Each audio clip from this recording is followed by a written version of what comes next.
Foto di belakang Polwan tiba-tiba muncul kembali. Di sana ada makhluk aneh yang berjalan di atas tikar. Tiba-tiba monster itu mendekatinya dan menelan tubuhnya. Dia berteriak meminta pertolongan. Polisi wanita itu telah diseret ke dunia 2 dimensi oleh monster. Saat rekan kerja datang untuk pemeriksa, di kamar seperti tidak ada apa-apa. Di lantai hanya ada satu senter dan gambar sistem saraf manusia. 2 orang ini langsung memberikan gambarnya ke dokter. Dokter memberitahunya kalau Polwan itu sudah diubah menjadi lukisan 2 dimensi oleh monster. Saat ini bumi sedang diserang oleh makhluk aneh. Saat keduanya sedang berbicara, pintu kamar tiba-tiba tertutup. Mereka berpikir untuk melarikan diri. Saat memegang pintu tiba-tiba makhluk itu menyerangnya. Dokter memperingatkan mereka untuk menjauhi tembok dan tanah. Karena makhluk dimensi ini hanya bisa bergerak di permukaan datar. Sofa di sudut dinding tiba-tiba berubah menjadi lukisan aneh. Tempat ini perlahan-lahan menjadi hancur. Keduanya buru-buru melompat ke kursi goyang untuk menghindari tanah. Aku merasa seluruh ruangan akan ditelan oleh makhluk dimensi itu. 2 orang ini bergegas mendorong kursi ayun keluar. Akhirnya mereka berdua berhasil keluar dari serangan monster dimensi. Kasus orang yang hilang yang belum terjawab ternyata ada di tembok.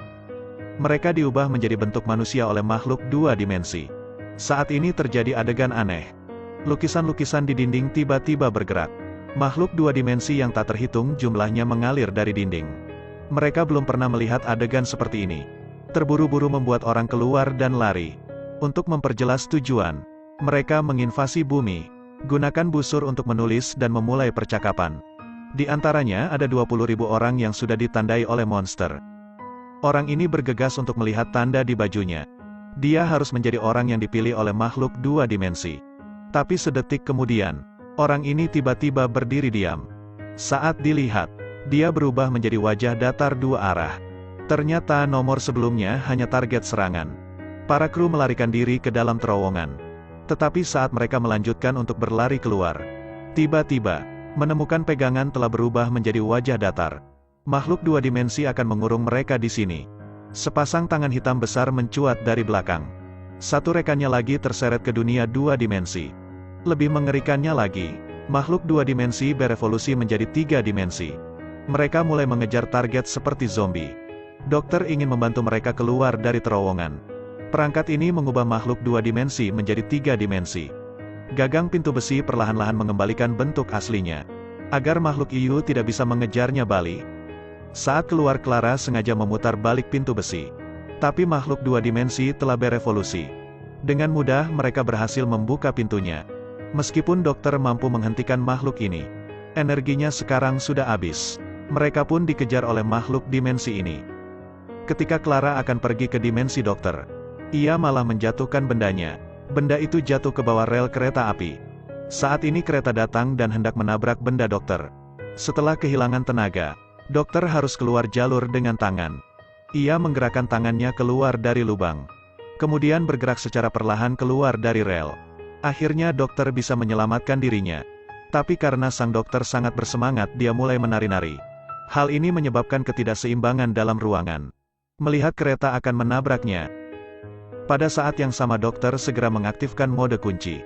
Dia dan dunia luar sama sekali tidak berhubungan dengan orang yang ada di terowongan. Makhluk 2 dimensi yang tak terhitung jumlahnya menunggu di sana. Kereta dengan cepat menuju gerbang terowongan. Dengan cepat ia menggunakan kekuatan senter untuk menyelamatkannya. Untung sopir melihat lampu merah. Karena telat, kereta tetap menabrak makhluk 2 dimensi. 5 detik kemudian, kereta langsung berubah menjadi lukisan 2 dimensi. Tak lama setelah itu, monster yang tak terhitung jumlahnya keluar dari tanah. Mereka mengejar 2 orang itu seperti zombie. Clara melihat kubus ini dan langsung membawanya kabur.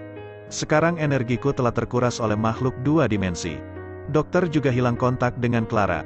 Tiba-tiba, pikiran berisiko melintas di kepalanya. Mengambil kertas besar untuk menggambar pintu. Dia ingin memanfaatkan kekuatan makhluk 2 dimensi untuk memulihkan dinding. Clara meletakkan pintu buatan di sisi tembok lain. Meskipun bahaya ia harus menjalankan rencananya. Lalu para monster ini mulai menerobos pintu. Tapi kali ini mereka berdiri di dinding palsu. Ia memanfaatkan kekuatannya untuk memulihkan kekuatan dokter. Energi yang mereka masukkan masuk ke dalam kubus dokter. Dokter di sini merasakan energi yang masuk ke dalamnya. Setelah mengisi daya mode kuncinya dibuka kembali. Tepat setelah itu ledakan energi yang sangat besar keluar dari kubus dokter. Dokter menendang makhluk dua arah menjauh. Dokter sangat marah. Sebelum invasi ini, dia tidak berniat memusnahkan mereka. Dokter ini maju ke depan dan menentang para monster. Clara berdiri di dekatnya melempar obeng suara ke dokter. Dokter memberikan gelombang besar. Makhluk dua dimensi telah hancur total. Akhirnya dokter berhasil mengalahkannya. Lalu dokter memuji kelakuan Clara dengan baik. Tapi sekarang muncul makhluk lain yang menyerang manusia. Terima kasih telah menonton. Saksikan video-video selanjutnya di RS Studio.